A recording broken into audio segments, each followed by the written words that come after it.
make the wounded whole. There is a balm in Gilead to heal the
I tend to collect a lot of difficult music, or I have in the past.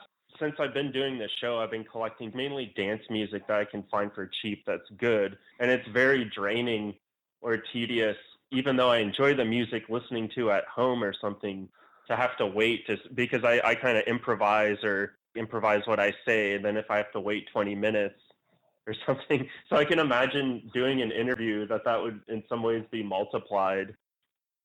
My work has changed in a big way this year, and you remember a lot of electronic stuff that I was making, and like this current research bent is like it's like very acoustic, so like we can get into like why. And I think also you said difficult music, which is an interesting concept, because I think a lot of people consider difficult music to be like either extremely cerebral classical music like Stockhausen or whatever, or really obtuse electronic music that was made like for like, you know, a vinyl edition of 20 or something. But a lot of the music I'm coming across that is difficult is folk music from 100 years ago. And it's, you know, like we can get into the whys and the hows of, you know, but it's like, it's not elitist music, it's not classical music, it's not electronic music. You don't need thousands of dollars to make this stuff, and you didn't need to go to a conservatory, but it's still difficult music in the sense that like it's not Billie Eilish or something. You know, we can kind of go into like that and sort of what I'm chasing, and like I don't know if that sounds interesting to you or if you want to go in a different direction. But no, that sounds good. You know, with Lomax, in a way, he was preserving history and not just the performances, but like an oral tradition. And I heard that in the first recording from Harry Everett Smith's anthology. But I mean, like in some of these pieces, you have interviews, and they even describe when they learned this song and how, and they might describe structures in it. Yeah, I mean, Lomax is, you know, and I sort of said this the other night on one of my other interviews, you know, he kind of gets like derided or slapped like the racist label on him because of like the whole Lead Belly thing. And also he went to like, I don't know, Papua New Guinea and Africa and like Vietnam and recorded like mouse harp and gamelan or whatever. And so he gets kind of like this racist or colonialist kind of bumper sticker slapped on his name, which I don't think is fair. And I can sort of see people's point of view with that, but I think that he was literally just in love with music. And he was like me, he was like, had a wristwatch that he was always looking at, proverbially, like, I don't have enough time to do everything I want to do with music. Like, he was just in love with all sorts of music. And I think he gets remembered for his ethnomusicological spelunking of like going to other countries or going to the jails. But what people don't really remember him for is recording other white people like Gene Ritchie and Almeda Riddle and Shirley Collins. And he definitely just had a love of folk and roots expression, no matter where it came from. And I think that's part of why he was such a global citizen and like traveled around and tried to find all the expressions of roots and folk and record that and preserve it, because it is all really beautiful stuff. I came from ethnomusicological background when I was starting to make my own work. When I was very young, there was a CD-ROM called Encarta Encyclopedia, and there was like a world music tour, intuitively responding to ethnomusicological melodies and structures and whatever. So it wasn't like this contrived notion. I was 9 years old jumping up and down about like Peking opera. So a lot of what I first chased in music was like Vietnamese music and Egyptian and Indonesian and whatever. And now that I'm focused on Appalachian and bluegrass and country music, which is like my new fascination, a lot of the Lomax recordings are coming up for me. Like I'm discovering them and I can kind of see people's perspective. But he did some really valuable work bringing roots music of the American South to popular consciousness. Gene Ritchie, for example, who he met and recorded, I think he met her at a festival in like 1948 or 46. And he was like, I want to come back and record everything you know. And so he came back a few years later and she sang him like 100 songs over the course of a few weekends. And she, Gene Ritchie, brought the Appalachian dulcimer out of the mountains and into public consciousness. So someone like Joni Mitchell wouldn't have picked up a dulcimer and played California if it weren't for Gene Ritchie, because no one was really aware of the dulcimer as an instrument before Gene Ritchie and her family started making and disseminating them. And she wouldn't have been a public figure without Lomax's help. So that's very interesting. Another thing that I'm finding so fascinating about this current research bent is like when you listen to Indonesian music or Vietnamese music or African music and it gets disseminated by labels like Dust to Digital or Sublime Frequencies or Awesome Tapes from Africa, whatever, there's not always a lot of information about the performer because there's a language barrier, and I think also subconsciously, like, they kind of become exoticized, like a tiger pelt on the wall above the fireplace. Or in the case of Omar Suleiman, like Diplo's label picks him up and he's become this like festival circuit drug lord person, unfortunately. I mean, the music's beautiful, but I think my point is what happens to the performers is a little bit like criminal, or actually very criminal. Well, yeah, they're erased from the performance or like the generic characteristics that people can identify sometimes. Totally. Yeah. But when you're dealing with people like Shirley Collins or Gene Ritchie or Almeda Riddle, is this through Lomax still? Most of this. Yeah. Shirley Collins was actually Lomax's girlfriend for a while. And then Gene Ritchie and Almeda Riddle were both recorded by him at some point, and by other ballad collectors as well. But to the people who actually disseminate these recordings and care about them and collect them, it's actually very scholarized, like academicized and gatekept, and very like everything's very specific, and like there's a lot of either inherited cultural knowledge from one's family, and then they become inspired to like learn about their ancestors, or just implied collective consciousness. You can identify them by name, you can identify them by family story. There just seems to be more of a lasting respect. I've been listening to old recordings since I started listening to music, and like this is sort of the first time that I felt like an overwhelming amount of information about what I'm researching. Like with gamelan, you get kind of like the Slendro scale or whatever, and the instruments used, and like kind of that's as far as it goes. And then there's like particular gamelan groups or whatever, and like that's kind of it. But like with this, you get like the daughter and the sister, and like who passed away at what age, and like when they learned that song, and all of these very specific like oral history kind of things, like very, very documented in a very detailed way, with a lot of gaps, obviously. But I think it's this kind of combination of like information overload and some mystery, and it's like I find it very tantalizing, and it's definitely a new experience for me of working with. It's almost like these people were as documented as the Beatles, but almost like no one talks about them. So when you said difficult music, you meant difficult for you? Difficult for me. Maybe emotionally sometimes some of this stuff is quite dark, and I'll get to that. But I guess more what I meant at the beginning of the phone call is like, you know, when you think of difficult music and like music that doesn't appeal to a mass audience, you think of like either European classical, you know, D-bags like Schoenberg and Stockhausen, who like went out of their way to make extremely challenging tonal music that was like completely strictured and very austere and atonal, and like, you know, whatever rules that they were trying to like, you know, and that's beautiful stuff. Like I love that stuff, you know, but like to like Rebecca Sue down the street, she's gonna listen to that and go, oh, it sounds like nails on a chalkboard. That's what I mean by difficult music. I don't mean difficult for you or I per se, or for someone who might be listening to this radio show, but it's not a Beatles moment, it's not a Carrie Underwood moment, it's not a Billie Eilish moment. Like it's not going to play in an Uber and someone's going to be like, I really get this. You know, it's like difficult. It's difficult to understand. You need like kind of the liner notes and a good pair of headphones or whatever. And it's also not, you know, like obtuse electronic music like, you know, Matmos or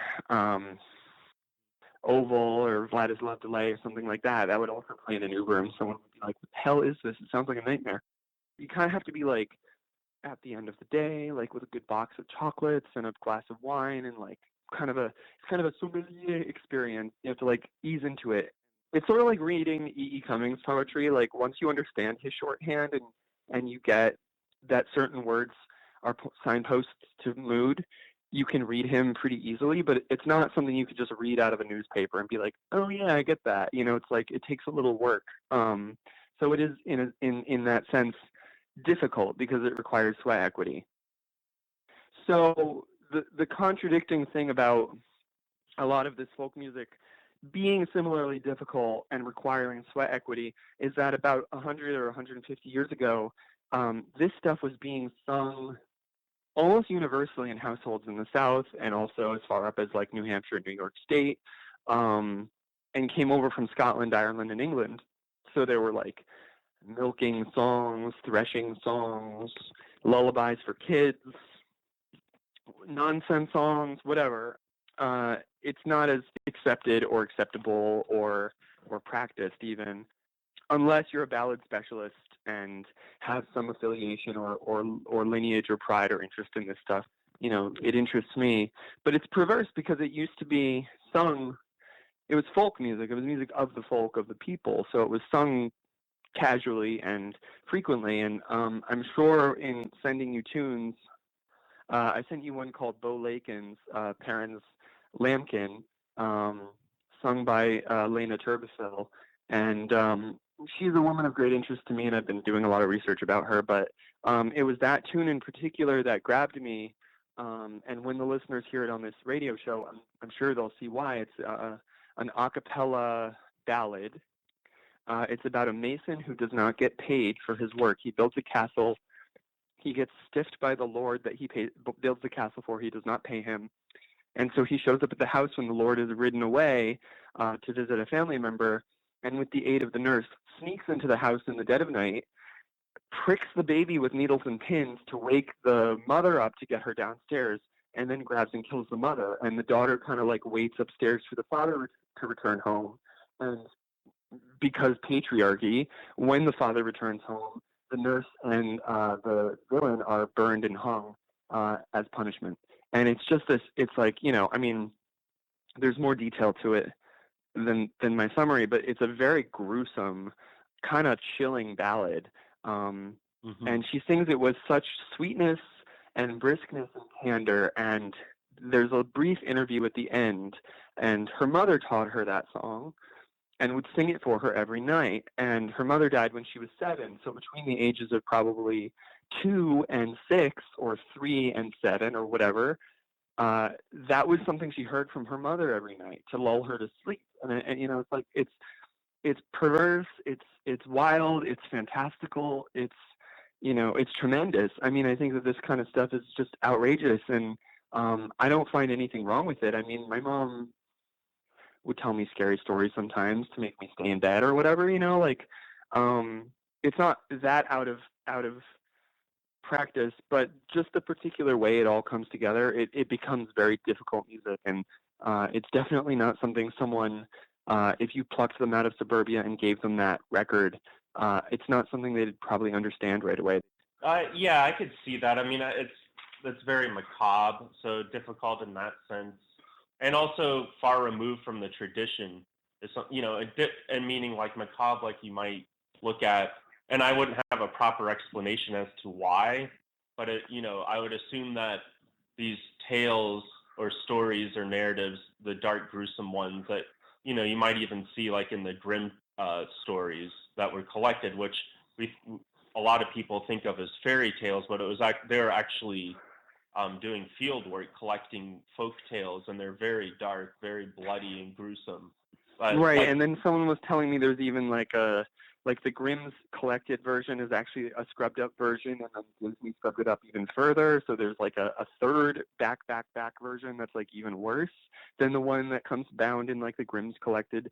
Like some of the tales at their very origin are extremely messed up, like putting children in pots and cooking them. I think the Victorians sort of scrubbed them and made them more about sort of proper etiquette, added ones, but also difficult And I couldn't I couldn't answer why or like have an explanation as to why they're so dark, but I would imagine it would reflect in some ways like their class and sort of their human relationships that they have with those above them or in different classes to some extent. But I get a sense that from what you're talking about it being difficult to a general audience, that some of that might have to do with it being far removed. There aren't that many recorded. And then sometimes people would go in and ask the balladeers to sing. And I guess, occasionally they'd be like, well, I could remember it, but I'm not bringing the cows in right now. And unless I have my crook in my hand, I really can't sing this song because I've got to be doing it to like have it come back to me. It's like a funny muscle memory thing. It's like very much activity based for these people. They had, family member unity and dissemination. Your ear hears what it knows in a sense. And so in that way, the ballad becomes both fortified and neutered in various directions, kind of like pulling on taffy. Like one side goes all the way out and one side goes all the way in, and you lose some here and you add some there. It becomes kind of a living, breathing document rather than something that is said on a recording. And of course, that was the way it was done, and now all we really have are the recordings, which are static documents. Yeah, I mean, I'm at work on a record right now for myself, like a solo album of acoustic kind of folk music, and there's dulcimer, and there's pedal steel, and there's like Weissenborn, and acoustic guitar, and bagpipe, and reed organ, and all these kind of folk instruments. And that's kind of phase one of my project. Phase two is I really want to put a compilation together of field recorded performances from the last 100 years in the Blue Mountain region, and I'm slowly picking my way through. Coronavirus has really halted me up from getting out there and getting material, for instance, from Mars Hill University or the Library of Congress, both of whom I've been in touch with. Compilations of ballads released in the 70s are of a much different bent than compilations of ballads released in the 90s, released in the 2000s, whatever. I mean, the 50s, they're all going to have the invisible stamp of the zeitgeist on them, whether you want that or not. And just because people are handling things differently, mastering things differently, selecting things differently, they're all the same archives. They haven't changed in the last 100 years. They're all the same recordings, but the way they come together and the way the air around them and the mood of the whole selection takes on a different momentum. And I'm interested in that, and I'm also interested in making fresh recordings of living ballad singers, and I have a few in mind to go and visit in North Carolina. But there's so much archival material that was recorded 100 years ago that's just sitting on shelves in the Library of Congress. I have a work order in to get reel-to-reel tapes digitized so that I can hear some of this stuff, because it's literally just sitting on a tape reel. That particular song on that reel may not have been heard since it was recorded, and that feels a little bit criminal to me. I think that there is a lump of material from that particular time and that particular region that is my hunch is really worth exploring, and I intend to do so, and I intend to release it into the world, because I think a lot of this stuff does deserve to be heard with fresh ears,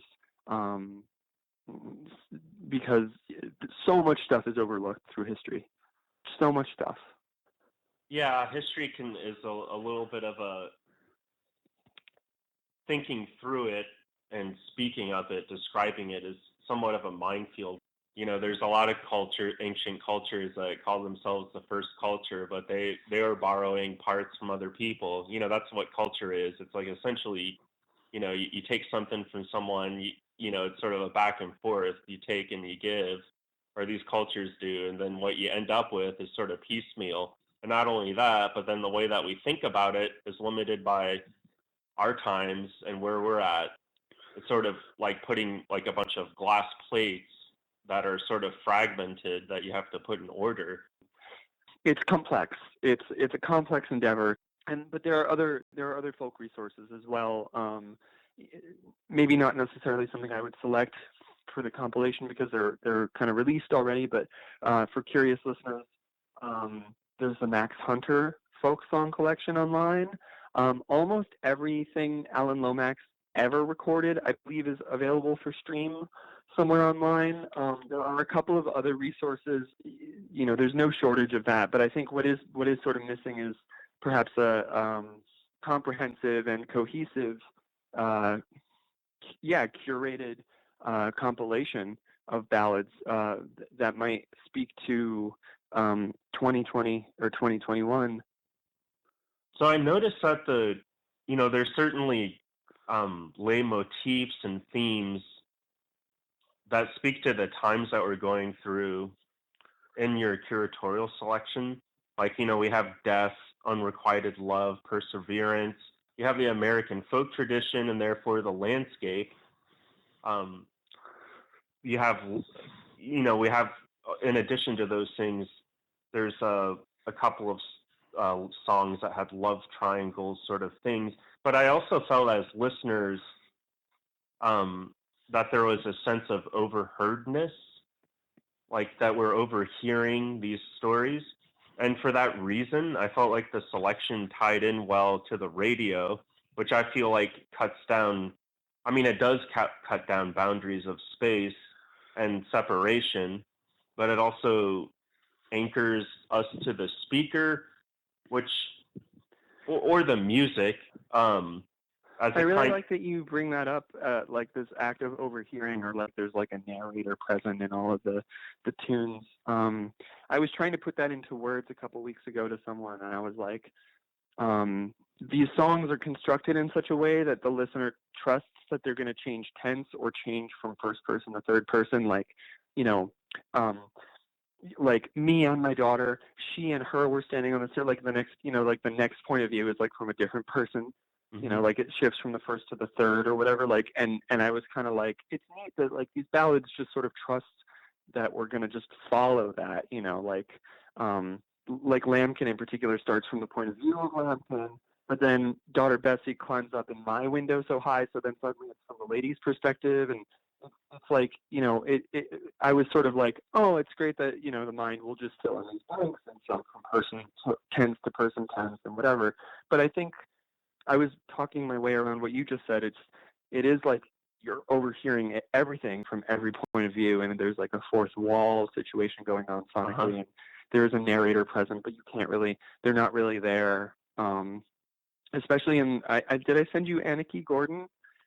There was a couple of tracks that had that sense where you're like the point of view perspective would shift and you're overhearing it, so it sort of absolves in your listening. I got exactly. It's really exciting to me. Well, that sounds like a good place to wrap up. Do you have any final words that you want to give for the audience? I hope listeners enjoy the selection of tunes that I picked out for them. And you can follow my work at DerekPiotr. I'm on pretty much every platform. This was an honor. Thank you, Ben, for letting me do this. Bolakins was a very fine mason as ever laid stone. He built a fine castle and the pay he got none. Where is the gentleman? Is he at home? He's gone down to Marion for to visit his son. Where is the lady? Is she at home? She's upstairs sleeping, said the foster to him. How will we get her down such a dark night as this? We'll stick her little baby full of needles and pins. They stuck her little baby full of needles and pins. The foster she rocked and Bolakins he sung, while blood and tears from the cradle did run. Down come Our Lady, not thinking any harm. Oh, Bolakins, he took her in his arms. Bolakins, Bolakins, spare my life one day. I'll give you many marigolds that my horse can carry away. Bolakins, Bolakins. spare my life 1 hour. I'll give you daughter Bessie, my own blooming flower. You better keep your daughter Bessie for to run through the flood and scour silver basin for to catch your heart's blood. Daughter Bessie climbed up in my window so high and saw her father come riding hard by. Oh, father, can you blame me? Old Bolakins has killed your lady. Oh, father, can you blame me? Old Bolakins has killed your baby. They hung old Bolakins to the sea gallows tree and tied the foster to the stake of standby. Miss Turbyfill, from whom did you learn that song? From my mother, What was her name? Molly Barrett. And how long ago was that? Do you recollect? About how old were you, maybe? Do you remember? Oh, I was 5-year-old. 5 years old? Do you remember anything how you learned it from her then? Mother used to sing for us every night, just about every night anyway, when we were children. Uh-huh. Mother died when I was 7, Oh. and I learned that before she died. But she'd sing it every night, and how would you catch on to it? Just the way she'd sing it, and I'd remember it. The next day I'd be out playing and be singing it to myself. Well, you mean the next day you'd sing the whole song? A song this as long as Bolakins, let's say? Well, perhaps not all of it, but A good part. a good part of it. Uh-huh. And then how would you learn the rest of it? By hearing her sing it again, or maybe would one of you- the other children would get one verse and me another one would put them together. Well, I mean, would you ask her to sing it over again? Yes, And she would? she would. Did you ever sing it back to her to ask to see if you had it right? Yes, And what did she say? but that was right.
Come on, feel the warmth, feel the blood.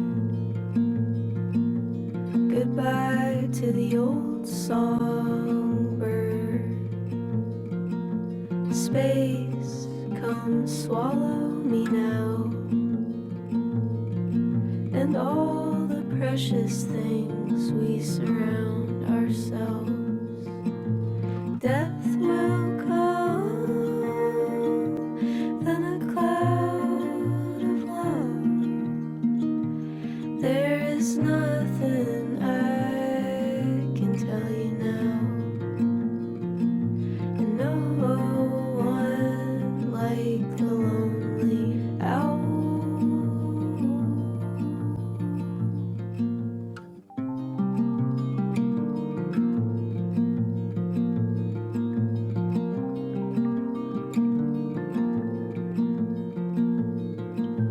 Catch light in summer like leaves.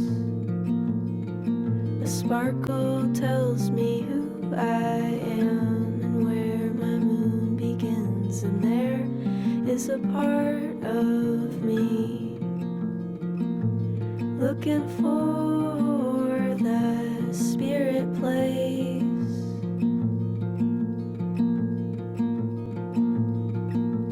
Death will come in a cloud of love. There is no land like the water's edge. It follows her magic eye.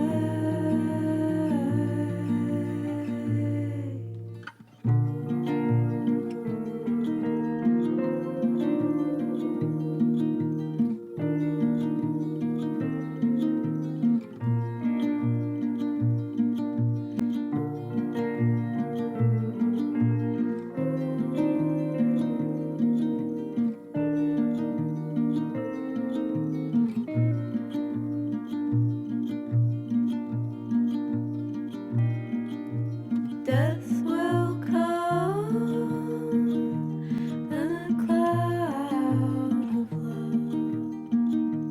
There is something that waits in the forest for you to learn how to be afraid.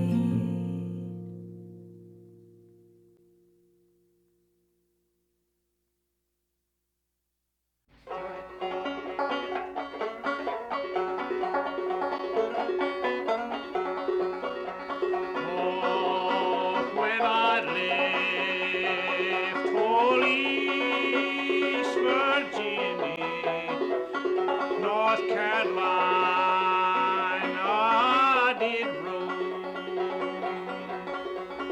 There I courted a fair young lady. What was her name? I did not know. Her papa said that we might marry. Her mama said it would not do. So come here, dear, and I will tell you. I will tell you what I'll do. Oh, some dark night we'll take a ramble. I will run away with you. Or I'd rather be in the some dark holler where the sun refused to shine than for you to be some other man's woman, never on earth to call you mine.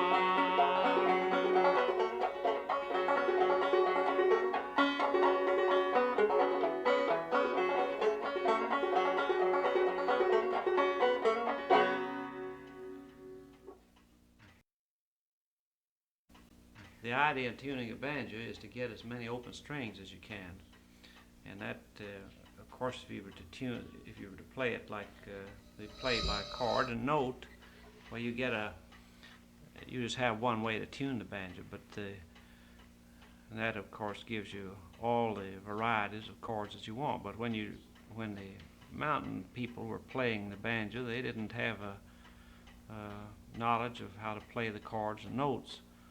So they tuned the banjo so that they get as many open strings as possible in that scale.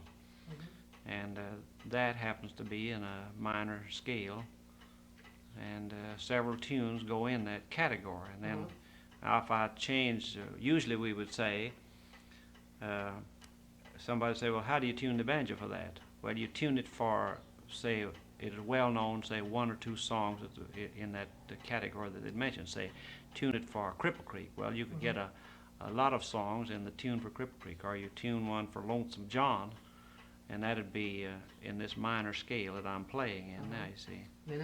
Rather than talking about different keys. That's right. No, some tune that identified that that category. Of, you have a group of them in there. Now, the Butcher's Boy is one that goes in there too, you see. Lonesome John was a hoedown sort of tune that was played by everybody.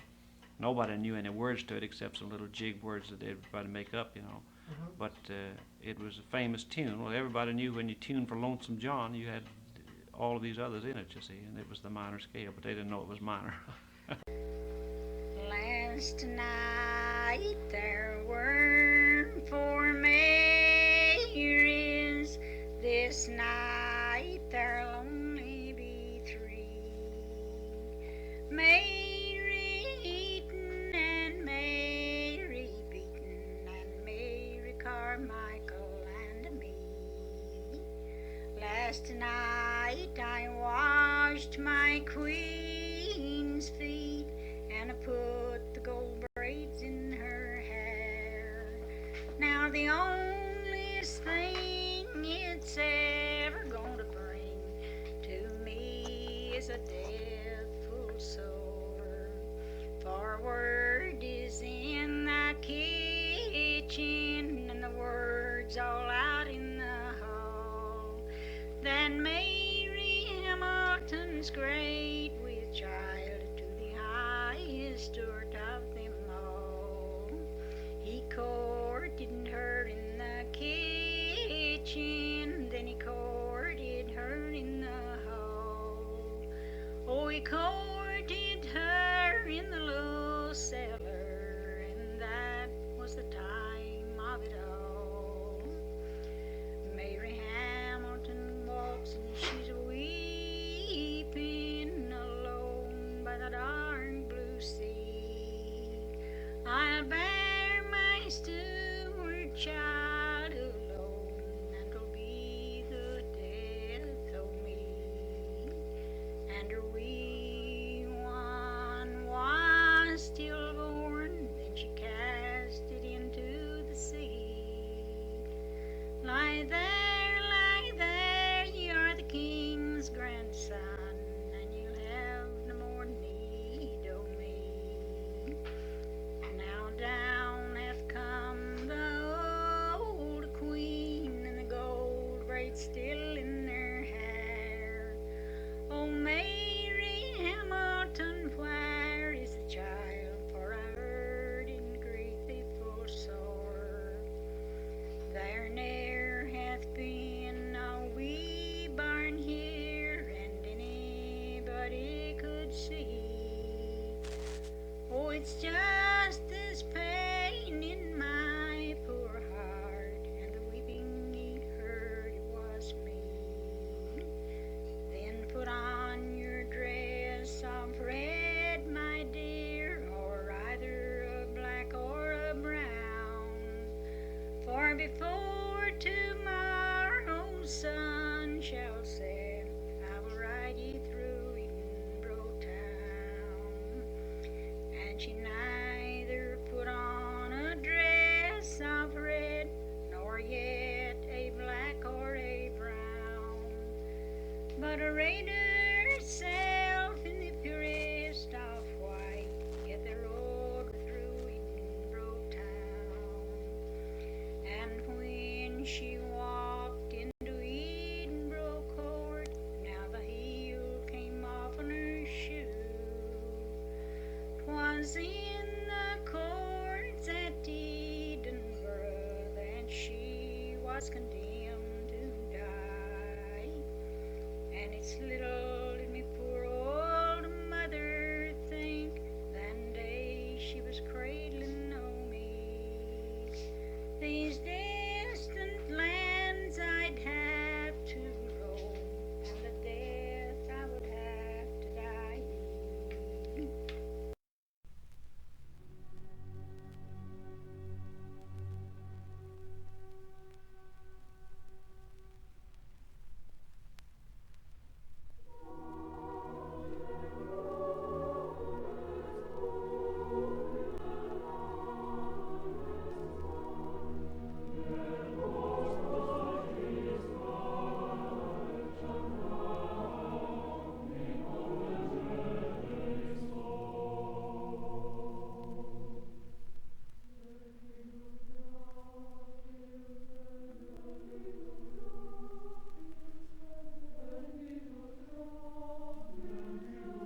Beatmap.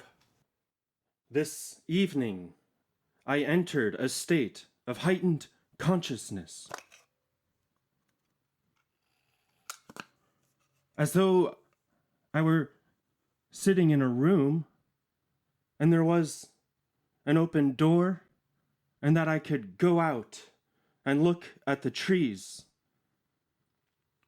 Of course, I stayed in the room to describe the ramifications of such a sociological effect in a poem. You see, I suffer from the delusion that my listening imports a shared significance. Almost all activity is not activity at all. Numbers in accordance to seriousness of sequence and the idiom of fucking time. It is neither improvised nor provided for. As one might provide for a box, raising the hand to strum the neck in some native Thorazine ritual, no doubt borrowed from his silent voice. The pentatonic scales as Anglican as baby Jesus coming down from the sky on fire, and the turbulent effects on the mind of the poor poet whispering to check the house. What means or strategies of induction matter not. The output is the same, a seeming replication of the field of selection devised by the screen and by our gaze on the screen, strumming the chin. I'm using MS Paint again, discovering what seems to be a newfound principle of selection of a field, by which I mean a gaze or screen copying an arbitrary configuration of call notes from degenerate art. Glass. It does not matter what time you manipulate the time of. The longest hiatus is from playing marbles, arbitrated by repetition and paste according to stylistic conventions of subdivisions, the imagined macro economy, so that what is outputted will always be in the groove of 4/4, no matter how arbitrary your selection, whether you're blindfolded, gagged, or reading to call home the most suggestible dick in the crowd. As yes is to if, love is to yes. When my mother's father, who was in business with his father-in-law, affixed on one occasion the latter's name to a check, that worthy not only sent his son-in-law to the Charles Street jail, but obliterated his name from the family archives. My mother told me that all during her childhood she supposed that her father had been hanged. She also assured me that she grew up a shy, or as we now say, neurotic girl who had to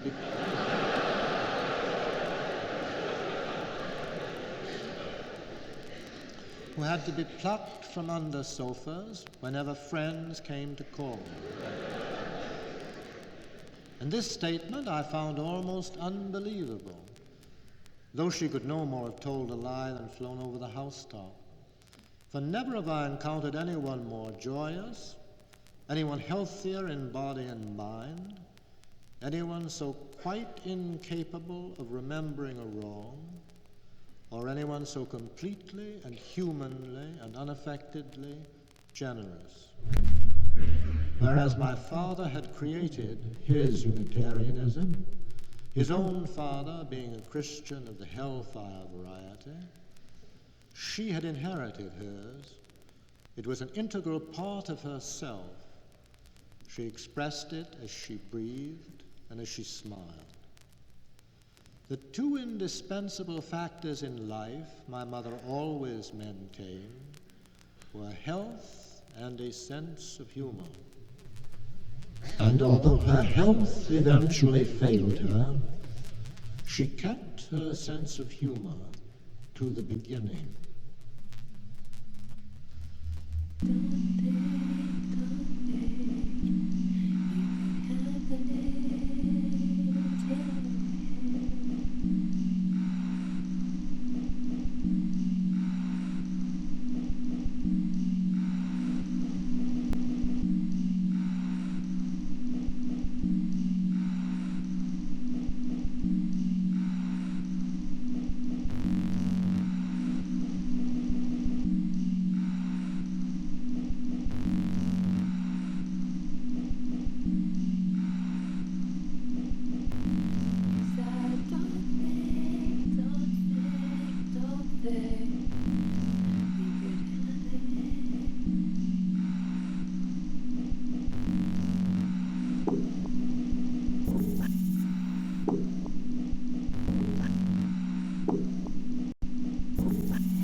That's your daughter. Me. Oh, tell her to tell my sister. So then, Peter, so she said that.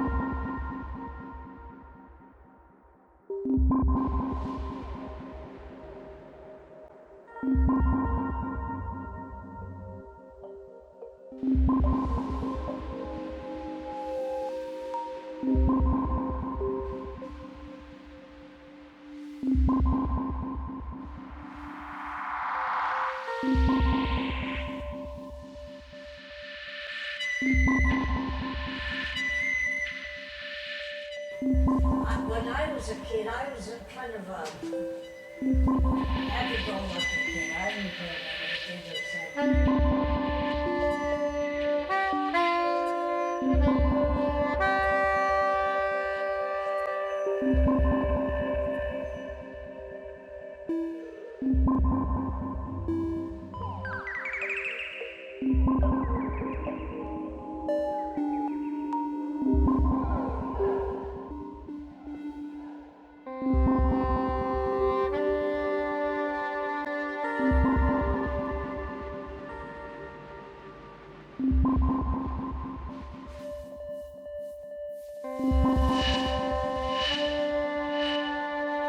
She was a 35 skin years ago.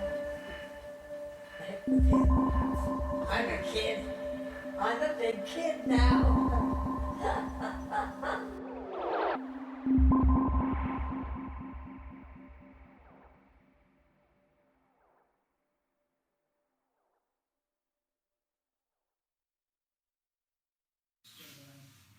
Hide messages in our my parents' overcoat or something, the lining. I'd send a message to my friends, their kid, and she'd send me one. It's just something we did, you know.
Boy, they have the whole road ripped up.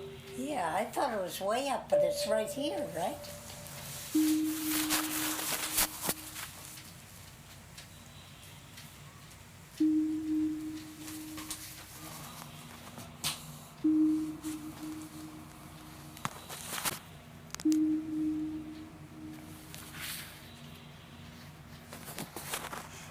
It seems funny not to have traffic.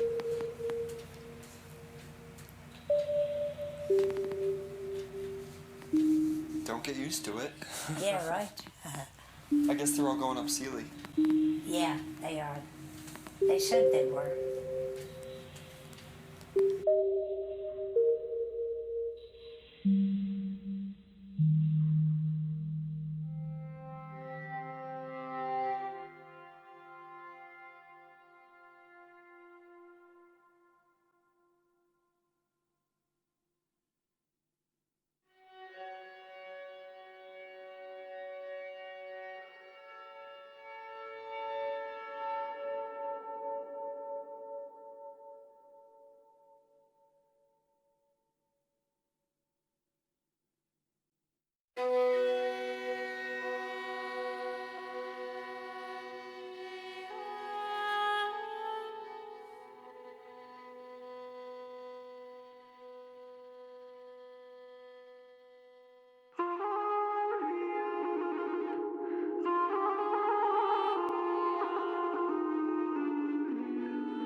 a good-sized room, the bird room. And it had windows, it was nice and bright.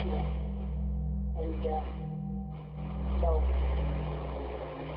after she couldn't take care of me, she said, you can take care of me, Dorothy. Nothing too hard. I used to have to take the cages and line them with the newspaper and then feed them.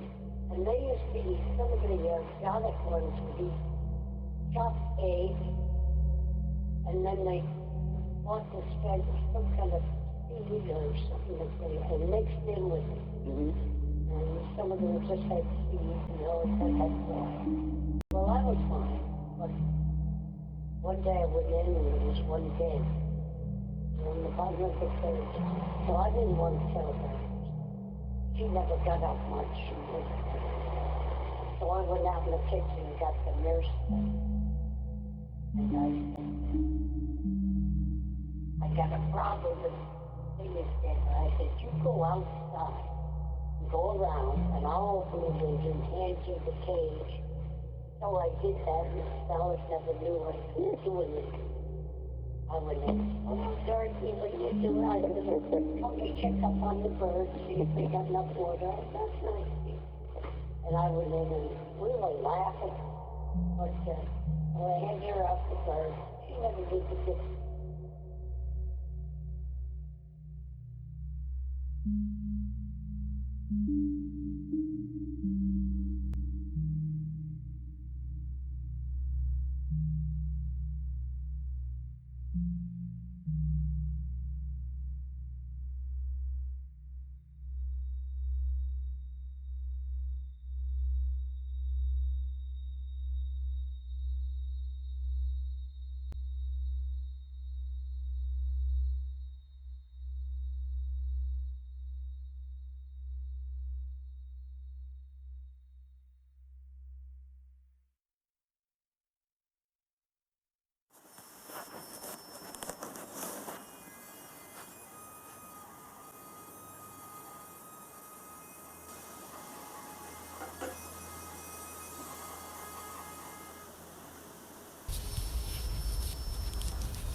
have another square, and it's got all the different things on it.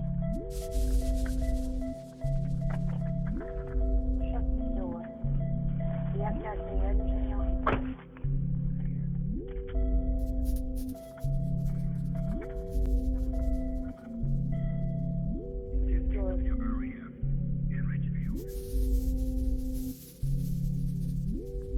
That's it. That's all right. Louder.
Hi, Derek, it's Graham. Did you call before? Because the guys were here. They broke the machine. I can't wait till you see it. I'm okay. I'm free now. They're gone. But I wasn't sure whether it was you. Nobody left a message but the phone rang. Bye-bye.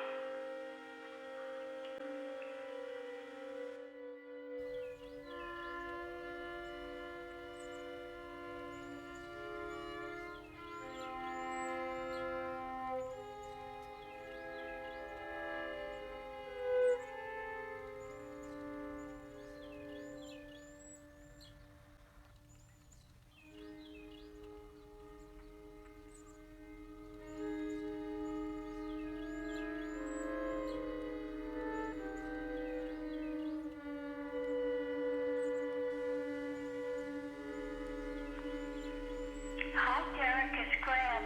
I didn't know whether you were coming today. I'm going to see Helen. I'll go over early and get back, so I'll be here after. So, thanks. Bye-bye.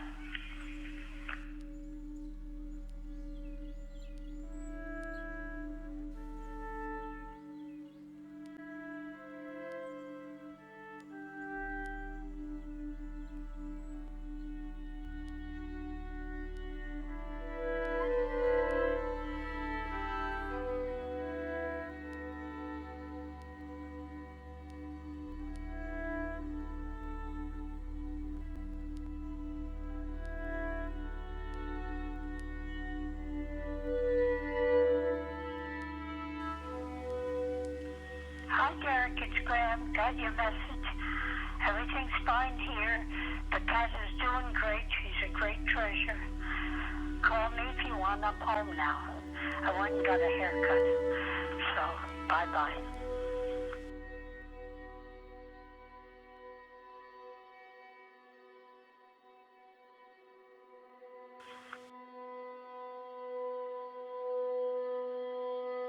Bye-bye.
She had an awful storm with us.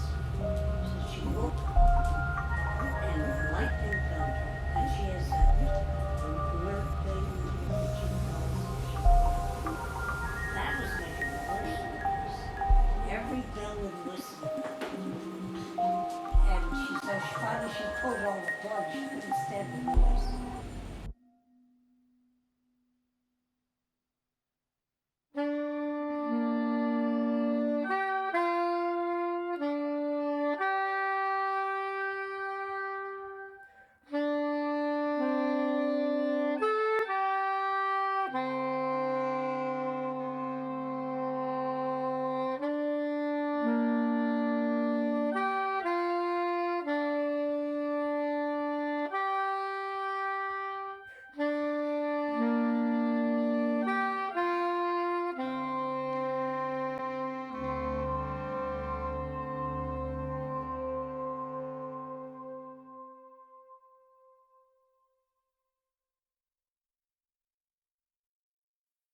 Hello, this is Sirius. Hello, do you have something you can quote or some source? He died at about 1 o'clock our time. At 1 It o'clock? was released about 3 minutes ago. We were tuning the radio here and it happened. What and radio? You guys missed it. What radio station was it? All the AM stations now. And I don't know. We were tuning AM. They're starting to play Ringo Starr songs and they were playing some Beatles songs. Sure. Dick, we don't believe you. Is this Dick? Unless you can put the radio on your phone. Put the radio on your phone. In the big news, this is Dick Vaughan reporting. Ringo Starr has died. An inventiveness. Think of the future you have.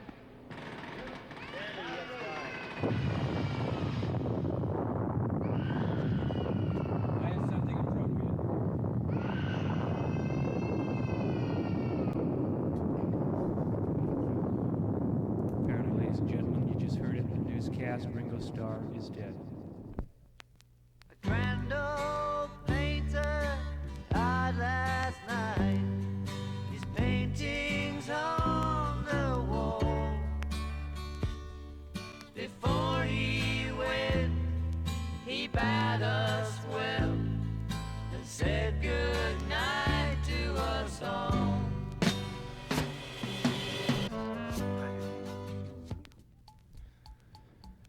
Yes, ladies and gentlemen, you heard it here. Ringo Starr, veteran drummer for the Beatles, Eric Clapton, and all those musicians you know and love, is dead of a drug overdose at the age of somewhere between 26 and 45. We're taking callers now on the death of Ringo Starr. Hello. Hello. Pacific Standard Time.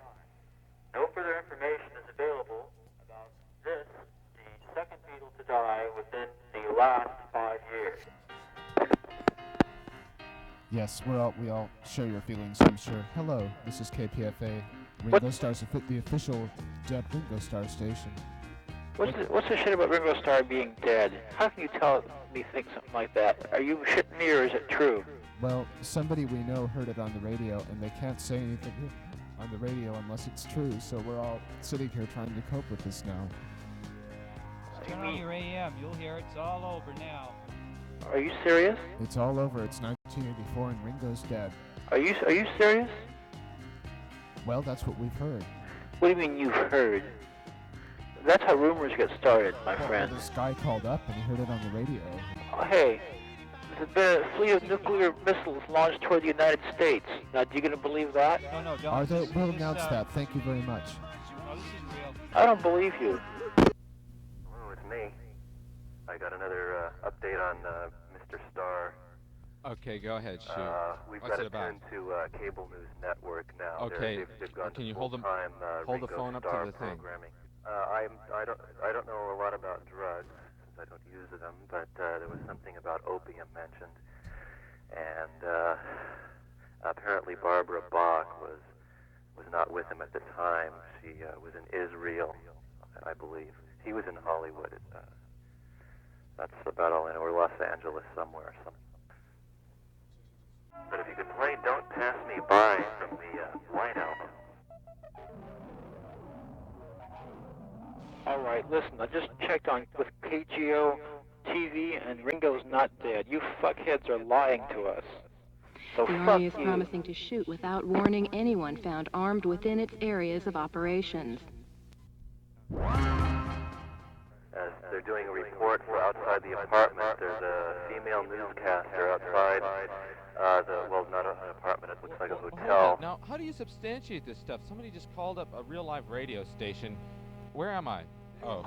The war down in South. Okay, that last person who called, I know who that is, and he's lying. You know, he calls every week. You know him. I'm watching right now. I don't know if that nasty KPFA morning newscaster is there, but you might want to ask him. He should know. Wait, what do you mean?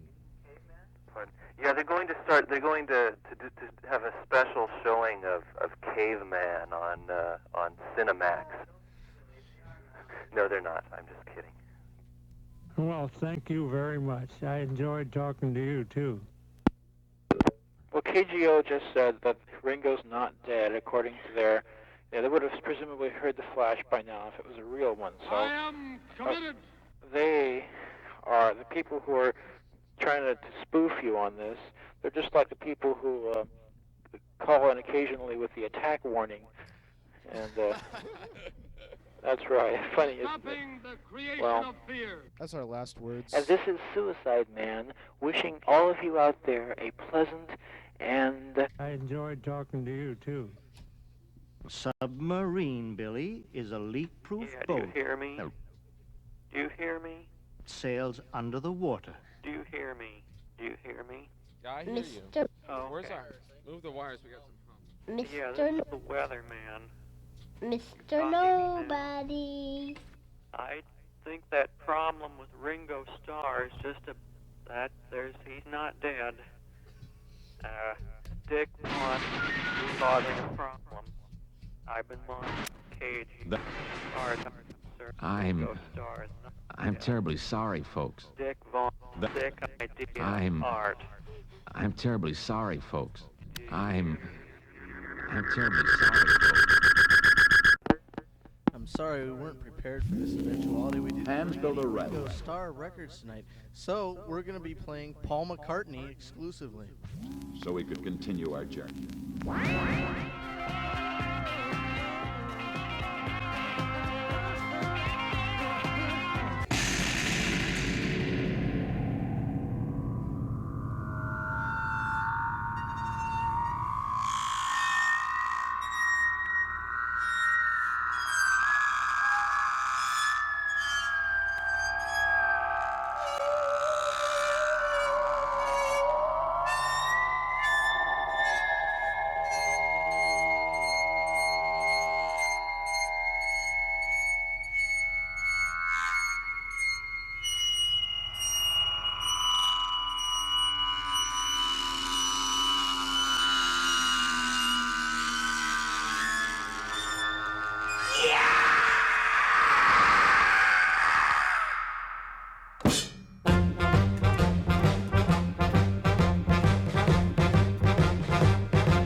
feel lonesome, man. Tell me, man, what's wrong, man? My baby has gone to the Schouwburg, man. Maar dat is toch verschrikkelijk duur? As far as I know, man, it's very expensive to go down there, man. Forget it, man. Not for her. Because she has a cultureel jeugdpaspoort.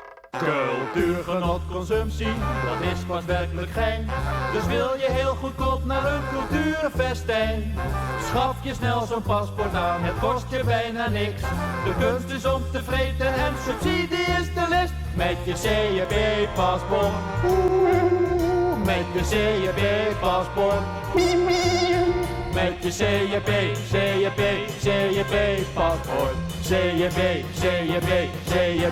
CJB.